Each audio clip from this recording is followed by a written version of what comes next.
لا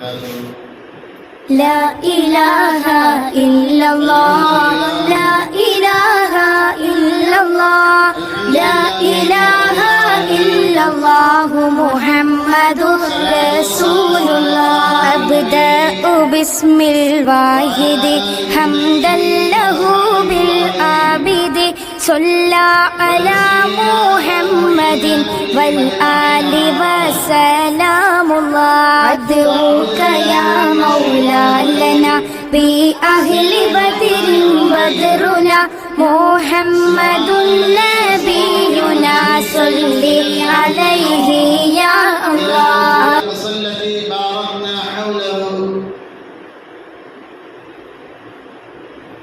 عن أبي هريرة رضي الله تعالى عنه عن النبي صلى الله عليه وسلم قال: سبعة يظلهم الله في ظله يوم لا ظل إلا ظله، إمام عادل وشاب نشر في عبادة الله تعالى، ورجل قلب معلق بالمساجد، ورجلان تحابا في الله اجتمعا عليه وتفرقا عليه، ورجل دعته امرأة ذات منصب وجمال فقال إني أخاف الله تعالى، ورجل تصدق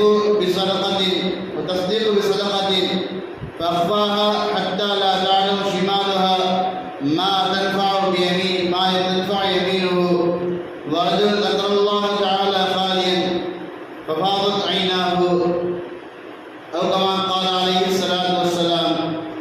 صدق الله العلي العظيم وصدق رسوله النبي الكريم، ونحن على ذلك من الشاهدين والشاكرين والحمد لله رب العالمين.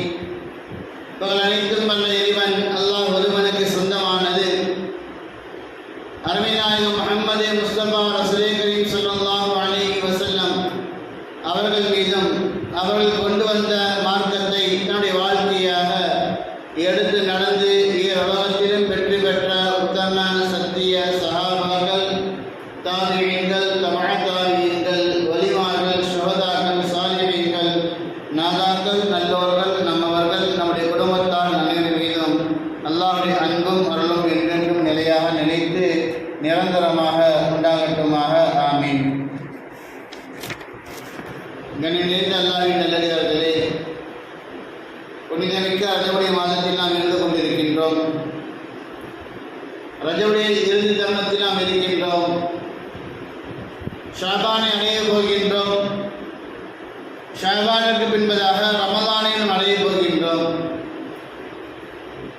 ரஜப் என்றாலே அந்த மாதத்தில் வருகின்ற அந்த மிஅராஜுடைய இரவு நமக்கெல்லாம் ஞாபகம் வரும். சில தினங்களுக்கு முன்பதாக சென்றிருக்கின்றது. அல்லாஹ் சுப்ஹானஹு வ தஆலா அந்த இரவிலே பல மக்களுக்கு இபாதத் செய்யக்கூடிய பாக்கியத்தை தந்தான். அவர்கள் இபாதத் செய்து அல்லாஹ்வுடைய நினைப்பை அதிகமாக ஆக்கிக் கொண்டு நன்மைகளை சேகரித்துக் கொண்டார்கள். அல்லாஹ்வின் மீது உண்டான நம்பிக்கையை அவர்கள் அதிகமாக ஆக்கிக் கொண்டார்கள். நமக்கெல்லாம் தெரியும், மிஅராஜ் என்றால் நபிகள் பெருமானார் ஸல்லல்லாஹு அலைஹி வஸல்லம் அவர்கள் வான உலகிற்கு சென்றார்கள், அல்லாஹ்வை சந்தித்தார்கள், அல்லாஹ்விடத்தில் நேரடியாக உரையாடினார்கள். அது மட்டுமல்லாமல் இந்த உம்மத்திற்கு உரையாடக்கூடிய ஒரு பாக்கியத்தை, தொழுகையை வாங்கி வந்தார்கள் என்பது நமக்கெல்லாம் தெரியும். கருணையாளே, அல்லாஹ் சுப்ஹானஹு வ தஆலா ஒரு நபருக்கு ஒரு பாக்கியத்தை தருகின்றான் என்றால் அதற்கு பல காரணங்கள் இருக்கலாம். ஒவ்வொரு மனிதனுக்கும் ஒவ்வொரு விதமான பாக்கியங்கள் ஒவ்வொரு விதமான சூழ்நிலையில் ஒவ்வொரு விதமாக கிடைக்கப்பெறுகின்றது. ஆக அல்லாஹ் ஒவ்வொரு மனிதனுக்கும் ஒவ்வொரு விதமான பாக்கியத்தை தருகின்றான் என்றாலும் கூட, ஒவ்வொரு விதமான சோதனை தருகின்றான் என்றாலும் கூட, அல்லாஹ் தான் எப்படி முடிவு செய்கின்றானோ, எப்படி நாடுகின்றானோ அந்த நாட்டத்தின் அடிப்படையில் தான், அந்த முடிவின் அடிப்படையில் தான் அல்லாஹ் அந்த பாக்கியத்தையும் அந்த சோதனையும் அல்லாஹ் தருகின்றான். அல்லாஹ் சுப்ஹானஹு வ தஆலா குர்ஆனிலே சொல்லும் பொழுது இப்படி சொல்கின்றான்: خلقல் மௌத வல் ஹயாத லியப்லுவக்கும் அய்யுக்கும் அஹ்ஸனு அமலா. உலகத்தில் மிக பெரும் பாக்கியம் குழந்தை பெறுதல். மிக பெரும் ஒரு சோதனை தன்னுடைய குடும்பத்தில் ஒருவரை இழந்து போவது, அவர் இறந்து போவதுதான். இரண்டு பெரிய வாக்கியங்கள், ஒன்று பெரிய வாக்கியம், ஒன்று மிகப்பெரிய ஒரு சோதனை. ஒன்று குழந்தை பெறுதல், இரண்டாவது தன்னுடைய குடும்பத்தில் தன்னுடன் சேர்ந்து வாழ்ந்து தன்னுடன் பல காலங்கள் கழித்து ஒன்றோடு ஒன்றாக இணைந்து வாழ்ந்த ஒரு நபர் இறந்து போவது. அல்லாஹ் சொல்லுகிறான், ஹலகல் மௌத வல் ஹயாத லியப்லுவக்கும் அய்யுக்கும் அஹ்ஸனு அமலா. மரணத்தையும் ஹயாத்தையும் நாம் படைத்தோம் இதற்காக வேண்டி, லியப்லுவக்கும் அய்யுக்கும் அஹ்ஸனு அமலா, உங்களில் யார் நல்ல அமல் செய்யக்கூடியவர்கள், அமலால் யார் அழகானவர்கள் என்பதை சோதிப்பதற்காக வேண்டிதான், ஒரு சோதனையாக தான் நான் இந்த இரண்டையும் படைத்தேன் என்பதாக அல்லாஹ் குர்ஆனில் சொல்கின்றான். அருமையாகவே அல்லாஹ் சுப்ஹானஹு வ தஆலா ஒவ்வொன்றையும் உருவாக்குவது, நமக்கு முன்பதாக காண்பிப்பது, அதை கொண்டு நாம் என்ன படிப்பினை பெறுகின்றோம் என்பதை சோதிப்பதற்காக வேண்டி. உலகத்திலே நடைமுறை நாம் எடுத்து பார்த்தால் ஒருவருடைய காரியம் ஒரு நபருக்கு பிடித்தமானதாக இருக்கும், இன்னொரு நபருக்கு அதுக்கு வெறுப்பானதாக இருக்கும்.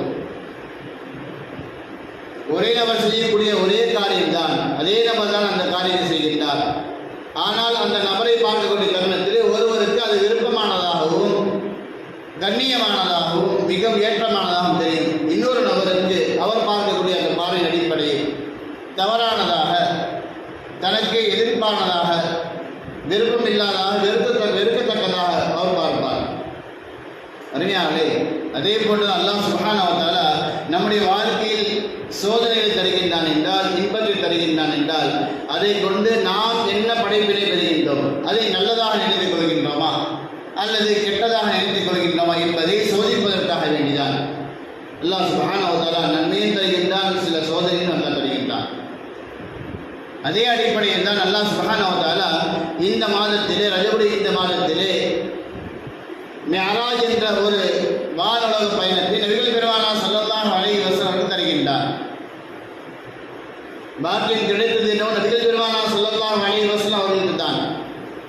அல்லாஹ்வை நேரடியாக சந்தித்து, திரை இல்லாமல் நேராக சந்தித்து பேசக்கூடிய ஒரு பாக்கியம். மூசா அலைஹிஸ்ஸலாம் கூட அல்லாஹ்விடம் பேசியிருக்கின்றார்கள். ஒன்றல்ல இரண்டல்ல பல முறைகள் பேசியிருக்கின்றார்கள் என்பதை ஹதீஸில் நாம் பார்க்கலாம், குர்ஆனிலும் பார்க்கலாம். ஆனால் அல்லாஹ்வுடைய ஒலிக்கு முன்பதாக, அந்த சப்தத்திற்கு முன்பதாக பேசியிருக்கின்றார்கள். நேராக அல்லாஹ்வை சந்தித்து பேசினார்கள் என்றால் இல்லை. அல்லாஹ் சுப்ஹானஹு வ தஆலா தன்னுடைய அரிசிற்கு நபிகள் பெருமானார் ஸல்லல்லாஹு அலைஹி வஸல்லம் அவர்களை கால் அணிந்தவர்களாக நீங்கள் உள்ளே வாருங்கள் என்பதாக உள்ளே அழைத்து கண்ணியப்படுத்தி அல்லாஹ் பேசுகின்றான். அருமையானவர்களே, நபிகள் பெருமானார் ஸல்லல்லாஹு அலைஹி வஸல்லம் தான் பெற்ற இன்பத்தை இந்த உம்மத்தில் பெற வேண்டும் என்று ஆசை கொண்டவர்கள். எந்த ஒரு பாக்கியம் தனக்கு கிடைத்தாலும் சரி, அந்த பாக்கியம் என்னோடு நின்றுவிடக்கூடாது, இது என்னுடைய உம்மத்தாகிய நமக்கும் கிடைக்க வேண்டும் என்று பேராசை கொண்டவர் அருமை நாயகம் ஸல்லல்லாஹு அலைஹி வஸல்லம் அவர்கள். அல்லாஹ் சுப்ஹானஹு வ தஆலா நபிகள் பெருமானார் ஸல்லல்லாஹு அலைஹி வஸல்லம் மீது பேர் உபகாரம் செய்திருக்கின்றார். எண்ணற்ற உபகாரங்கள், எல்லா உபகாரங்களும் இந்த உம்மத்திற்கு கிடைக்க வேண்டும் என்பதாக ஒவ்வொன்றாக தன்னால் முடிந்த அளவிற்கு கேட்டு வாங்கியவர்கள் நபிகள் பெருமானார் ஸல்லல்லாஹு அலைஹி வஸல்லம் அவர்கள். அருமையானவர்களே, எந்த உம்மத்திற்கும் கிடைக்க பெறாத ஒரு பாக்கியம் உதவுடைய பாக்கியம். இதற்கு முன்னால் வாழ்ந்த சமுதாயத்தில் உதவி செய்தார்களா இல்லையா என்பதில்லை.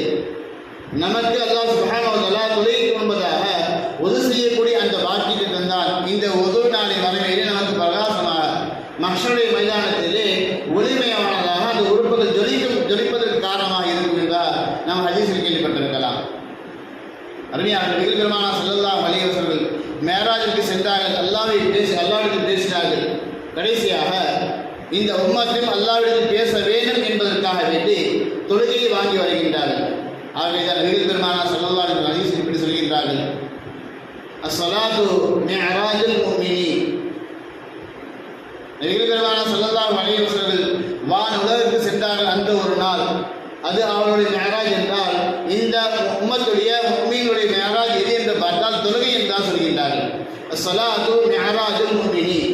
தொழுகை என்பது இந்த முஃமின்களுக்கு, இந்த உம்மத்துடைய முஃமின்களுக்கு மேராஜ் என்பதாக நபிகள் பெருமானார் ஸல்லல்லாஹு அலைஹி சொல்கின்றார்கள். ஏனென்றால் அவர்கள் அங்கு சென்று அல்லாஹ்விடத்தில் பேசினார்கள். நாம் நின்ற இடத்திலிருந்து தக்பீர் கட்டிவிட்டால், பள்ளிவாசலில் உள்ள வீடுகளில் தக்பீர் கட்டிவிட்டால் அல்லாஹ்விடத்தில் நாம் பேச ஆரம்பித்து விடுகின்றோம். ஆகவே இது இந்த உம்மத்துடைய மேராஜ் என்பதாக நபிகள் பெருமானார் உண்மையாகவே இன்னும் சொல்ல போனால் மேராஜுடைய அடிப்படை அதிலிருந்து நாம் என்ன விளங்க வேண்டும் என்று பார்த்தால், முதலாவதாக நாம் நம்முடைய ஈமானை பலப்படுத்த வேண்டும். ஈமானுடைய விளக்கத்தில் சொல்வார்கள், ஆமன்து பில்லாஹி வ மலாயிகத்திஹி வ குதுபிஹி வ ருசுலிஹி வல் யௌமில் ஆகிர் வல் கத்ரி கைரி வ ஷர்ரி மினல்லாஹி வல் பஅதி பஅதல் மௌத். இப்படியாக ஈமானை பற்றி சொல்லும் பொழுது இதையெல்லாம் நீங்கள் ஈமான் கொள்ள வேண்டும் என்பதாக நாம் சிந்திக்க வேண்டும். நாம் இதில் எதை நாம் பார்த்திருக்கின்றோம்? அல்லாஹ்வை நாம் பார்க்கவில்லை, ஆனால் அல்லாஹ்வை நாம் ஈமான் கொள்கின்றோம். மலாயிகத்திஹி மலக்குமார்களை நாம் பார்க்கவில்லை. மலக்குமார்களை பார்த்த நபர்கள் யாரும் உண்டா என்று கேட்டால் கண்டிப்பாக இல்லை. ஆனாலும் அவர்கள் இருக்கின்றார்கள் என்பதாக நாம் மறைமுகமான விஷயத்தை கொண்டு ஈமான் கொள்கின்றோம். ரசூலிஹி நபிமார்களை ரசூல்மார்களை நாம் பார்க்கவில்லை. வல் யௌமில் ஆகிரி மறுமை நாளை நாம் பார்க்கவில்லை. உலகத்தில் இறக்கப்பட்ட வேதங்கள் அந்த இறங்கக்கூடிய அந்த தருணத்தில் நாம் பார்க்கவில்லை. ஏதோ ஒரு குர்ஆன் என்பதாக நம்மிடத்தில் ஒப்படைக்கப்பட்டிருக்கின்ற அந்த குர்ஆனுடைய அந்த ஆயத்துக்களை இது இறைவனுடைய வசனம் என்பதாக நாம் முழுமையாக நம்புகின்றோம். இதுதான் நம்முடைய ஈமான். இதுதான் குர்ஆனுடைய ஆயத்துக்கள் என்பதற்கு என்ன ஆதாரம் என்பதை நாம் சிந்திப்பது கிடையாது. அப்படி சிந்தித்து விட்டால் நம்முடைய ஈமானின் குறைபாடுகள் இருக்கின்றது. இவர்தான் ரசூல் என்பதாக நாம் சிந்திக்கிவிட்டால், ரசூல் என்பதற்கு என்ன ஆதாரம் என்பதாக கேட்டுவிட்டால் நம்முடைய ஈமானின் குறைபாடுகள் இருக்கின்றது. வல் யௌமில் ஆகிரி மறுமையினால் இருக்கின்றதா இல்லையா என்பதை சிந்தித்து விட்டால், சிந்திக்காமல் நாம் நம்புகின்றோம், யோசிக்க மாட்டேங்கின்றோம். அல்லாஹ் சொல்லிவிட்டான், அல்லாஹ்வுடைய ரசூல் சொல்லிவிட்டார்கள், அனைத்தும் நல்லது நடந்தாலும் சரி தீமை நடந்தாலும் சரி எல்லாம் அல்லாஹ்வின் புறத்தில் நடக்கின்றது என்பதாக நாம் ஏற்றிருக்கின்றோம் உள்ளத்தால். இதுதான் ஈமானுடைய முழு அடையாளமாக இருக்கின்றது. இதில் ஏதேனும் ஒரு சந்தேகம் ஏற்பட்டு விட்டால் இது எப்படி நடக்கப் போகும், மறுமை நாள் என்பது இருக்கின்றதா, குர்ஆன் இதுதானா, ரசூல் இவர்தானா, நபி இவர்தானா என்பதாக நம்முடைய உள்ளத்தில் சந்தேகம் ஏற்பட்டு விட்டால் நம்முடைய ஈமானில் நம்முடைய நம்பிக்கையில் குறைபாடு ஏற்பட்டுவிட்டது. அதே போன்றுதான் இஸ்ரா என்று சொல்லப்படுகின்ற அந்த மேராஜுடைய அந்த இரவில் நபிகள் பெருமானார் ஸல்லல்லாஹு அலைஹி வஸல்லம் அவர்கள் மேராஜிற்கு வானலுக்கு சென்றார்கள். சுமார் பல ஆண்டுகள், பல 100 ஆண்டுகள் பயணம் செய்யக்கூடிய தொலைதூரத்தை ஒரே இரவில் சில வினாடிகள், அதுவும் கூட படுக்கையில் படுத்திருந்த அந்த உஷ்ணம் கூட ஆறாத சூழ்நிலையில் அதற்குள்ளாக வந்துவிட்டார்கள் என்று வரலாறு பார்க்கின்றோம். இதெல்லாம் சாத்தியமா என்று நாம் சிந்தித்து பார்த்தால் நம்முடைய சிந்தனைக்கு சாத்தியம் இல்லை என்பதாக தான் நமக்கு விளங்கும். ஆனால் இதை நம்ப வேண்டும். நபிகள் பெருமானார் ஸல்லல்லாஹு அலைஹி சொன்னார்கள், குர்ஆனில் அல்லாஹ் சுப்ஹானஹு வ தஆலா சொல்லியிருக்கின்றான். ஆகவே நாம் உள்ளத்தில் நம்பிக்கை கொண்டுதான் இருக்க வேண்டும். அபூபக்கர் சித்திக் ரலியல்லாஹு தஆலா அவர்கள், சித்திக் என்ற பெயர் ஏன் வந்தது அவர்களுக்கு? நபிநாயகம் ஸல்லல்லாஹு அலைஹி வஸல்லம் அவர்கள் மேராஜுடைய பயணத்தை முடித்து வந்து விட்டு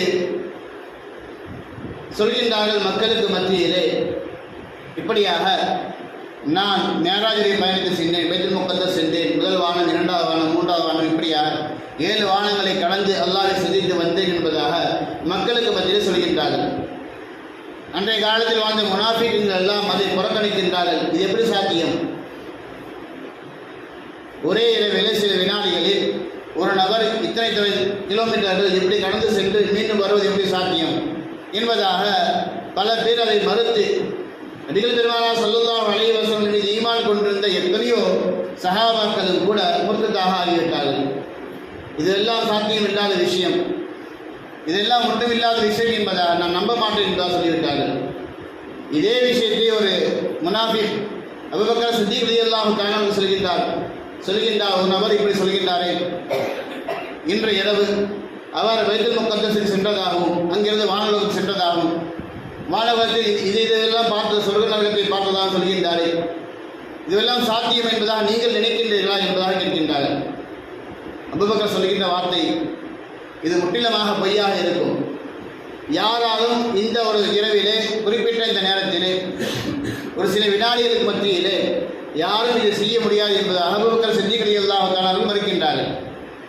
அப்பொழுது சொல்கின்றார் அவர், அப்படி என்றால் உங்களுடைய தூதர் முஹம்மது ஸல்லல்லாஹு அலைஹி வஸல்லம் அவர்கள் தான் பைத்தியக்காரர் என்றுதான் சொல்கின்றார்கள். அபூபக்கர் கேட்கின்றார், யார் சொன்னார் இதை? முஹம்மது சொன்னாரா என்பதாக கேட்கின்றார்கள். ஆம், உன்னுடைய நண்பர் தான் முஹம்மது ஸல்லல்லாஹு அலைஹி வஸல்லம் சொன்னார்கள் என்பதாக அந்த முனாஃபிக் சொல்லக்கூடிய தருணத்திலே அபூபக்கர் சித்திக் ரலியல்லாஹு தஆலா அவர்கள் உடனே உண்மைப்படுத்துகின்றார்கள். அவர் சொன்னால் அது உண்மை என்பதாக, முஹம்மது சொன்னால் அது உண்மைதான், அதை நான் பரிபூர்ணமாக 100% நான் நம்புகிறேன் என்பதாக சொன்னார்கள். அதுதான் அபூபக்கர் சித்திக் ரலியல்லாஹு தஆலா அவர்களுக்கு சித்திக் என்ற வார்த்தை வந்ததுக்கு காரணம்.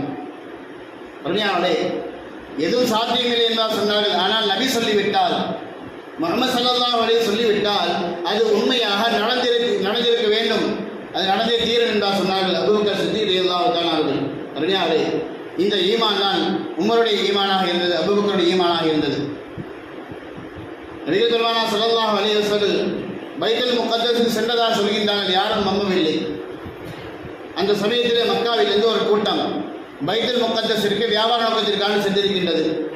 2 மாதங்களை கடந்து பைத்துல் முகத்தஸை அடைந்து விட்டார்கள். கேட்கின்றார்கள், அன்றைய காலத்து முனாஃபிகள் கேட்கின்றார்கள், முஹம்மதே, நீங்கள் பைத்துல் முகத்தஸை அடைந்தீர்கள் என்றால் இங்கிருந்து புறப்பட்ட அந்த வியாபார கூட்டத்தை சந்தித்தீர்களா என்றால் கேட்கின்றார்கள். அருமைநாயகம் ஸல்லல்லாஹு அலைஹி வஸல்லம் சொல்கின்றார்கள், சந்தித்தேன் என்பதாக மட்டும் சொல்லவில்லை, நான் அவர்களை சந்தித்தேன். அவர்கள் இருட்டிலே ஒரு ஒட்டகத்தை காணவில்லை என்பதாக தேடி தெரிந்து கொண்டிருந்தார்கள். அந்த நிலையில் நான் அவர்களை சந்தித்தேன் என்பதாக சொல்கின்றார்கள். இதையும் அவர்கள் நம்பவில்லை. வியாபாரத்தை எல்லாம் முடித்துவிட்டு சில மாதங்களுக்கு பிறகு அந்த வியாபார கூட்டம் மக்காவை நோக்கி வருகின்றது. ஊருடைய எல்லா மக்களும் ஒன்று செல்கின்றார்கள். நபி சொன்ன அந்த வார்த்தை இன்று உண்மையா பொய்யா என்பதாக நமக்கு தெரிந்துவிடும். இவர் பொய் சொல்கின்றாரா உண்மை சொல்கின்றாரா என்பதாக சபைக்கு முன்பதாக நாம் நிர்ணயிக்க வேண்டும் என்பதாக எல்லா மக்களையும் ஒன்று சேர்க்கின்றார்கள். அருமையானவர்களே, அந்த வியாபார கூட்டம் ஊருக்குள்ளாம் நுழைகின்றது. அவரை வழிமறைத்து கேட்கின்றார்கள். இப்படியாக இந்த நாளிலே, குறிப்பிட்ட இந்த நாளிலே, இந்த இரவிலே முஹம்மதை நீங்கள் பைத்துல் முகத்தஸிலே பார்த்தீர்களா என்பதாக கேட்கின்றார்கள். அப்பொழுது அந்த வியாபார கூட்டம் சொன்ன வார்த்தை, ஆம், இந்த நேரத்திலே நாங்கள் ஒட்டகத்தை காணாக விட்டு விளக்குகளை வைத்து தேடிக்கொண்டிருந்தோம். அந்த நேரத்திலே நபிகள் பெருமானார் ஸல்லல்லாஹு அலைஹி வஸல்லம் நாங்கள் அங்கு பார்த்தோம் என்பதாக அந்த வியாபார கூட்டம் சொன்னதாக நாம் வரலாறு பார்க்கின்றோம். இந்த செய்தியை கேட்டவுடன் பல சஹாபாக்கள் ஈமானை ஏற்றுக்கொண்டார்கள். அருமையானவர்களே, எதுவும் நம்முடைய சிந்தனையை சிந்தித்தால் எட்டாது. அல்லாஹ் இருக்கின்றானா என்பதை நாம் சிந்தித்தால் எட்டாது. குர்ஆன் இருக்கின்றதா என்று சிந்தித்தால் எட்டாது. தொழுகையின் மூலமாக அல்லாஹ் நமக்கு ரிஸ்க் தருகின்றான் என்பதை சிந்தித்தால் எட்டாது. தொழுகையின் மூலமாக, இபாதத்தின் மூலமாக அல்லாஹ் என்ன வாக்குகளை தருகின்றானோ அதை நாம் சிந்தித்தால் கண்டிப்பாக நம்முடைய சிந்தனைக்கு எட்டாது. யாரெல்லாம் அனுபவித்திருக்கின்றார்களோ அல்லாஹ் சுப்ஹானஹு வ தஆலா அந்த அனுபவத்தின் மூலமாக அவருடைய வாழ்க்கையில் பரக்கத்தை உண்டாக்குகின்றான். நீ இதை செய், நான் உனக்கு தருகின்றேன் என்று அல்லாஹ் வாக்கு தருகின்றான். இது அல்லாஹ்வுடைய வாக்காக இருக்கின்றது. எனக்கு கட்டுப்பட்டு வாழ்ந்தால் உனக்கு நிம்மதியான வாழ்க்கை இருக்கின்ற அல்லாஹ் சொல்கின்றான். எப்படி கிடைக்கும் என்பதாக வியாபாரங்கள் இல்லை, தொழில்துறைகள் இல்லை, வருமானம் இல்லை. எப்படி என்னுடைய வாழ்க்கையில் நிம்மதி கிடைக்கும்? என்னுடைய வருமானம் என்னுடைய குடும்பத்திற்கு போதுமானதாக இல்லை. ஆனால் அல்லாஹ் சொல்கின்றான், நீ தொழு, உன்னுடைய வியாபாரத்தில் தொழில்துறைக்கு பரக்கத்து உண்டாகும் என்பதாக சொல்கின்றான். தொழுதால் எனக்கு எப்படி கிடைக்கும் நாம் சிந்தித்தால் கண்டிப்பாக கிடைக்காது. அருமையாளே, ஈமான் இருக்கின்றது, முஃமினுடைய அடையாளமாக இருக்கின்றது. ஈமான் கொள்ள வேண்டும் என்றால் நாம் முஃமினாக இல்லை. அப்படி என்றால் நம்முடைய ஈமான் முழுமையாக இருக்க வேண்டும். அல்லாஹ்வும் அல்லாஹ்வுடைய ரசூலும் எதை சொன்னார்களோ அது 100% உண்மை என்பதாக நாம் நம்முடைய உள்ளத்தில் ஈமான் கொள்ள வேண்டும் என்பதாக தான் இந்த இஸ்ரா, இந்த மேராஜில் இருக்கின்றது. அந்த மேராஜிலே பயணம் இருக்கின்றது, நமக்கு வலியுறுத்துகின்றது. நீங்கள் இந்த மேராஜிலே அந்த பயணத்தின் மூலமாக படிப்பினை பெற வேண்டியது, இதுவெல்லாம் சாத்தியம், இதெல்லாம் என்னுடைய உள்ளம் சாத்தியம் இல்லை என்பதாக எது சொல்லுமோ அந்த விஷயங்கள் எல்லாம் அல்லாஹ் நாடினால் சாத்தியப்படும் என்பதாக நம்முடைய உள்ளத்தில் நாம் முழுமையாக நம்புவதுதான் ஈமானாக இருக்கின்றது. அருமையாளே, நாம் வாழ்கின்ற காலகட்டத்தில் அல்லாஹ்வின் முழுமையாக நம்பிக்கை வைத்து, மார்க்கத்தின் சட்டத்தின் மீது முழுமையாக நம்பிக்கை வைத்து அதை பின்பற்றி அல்லாஹ்வின் முழுமையாக கட்டுப்பட்டு நம்முடைய வாழ்க்கையில் பரக்கத்தாக வாழக்கூடிய பாக்கியத்தை எல்லாம் தந்து முடிவானாக. அல்ஹம்துலில்லாஹி ரப்பில் ஆலமீன். அஸ்ஸலாமு அலைக்கும் வரஹ்மத்துல்லாஹி வபரகாத்துஹு.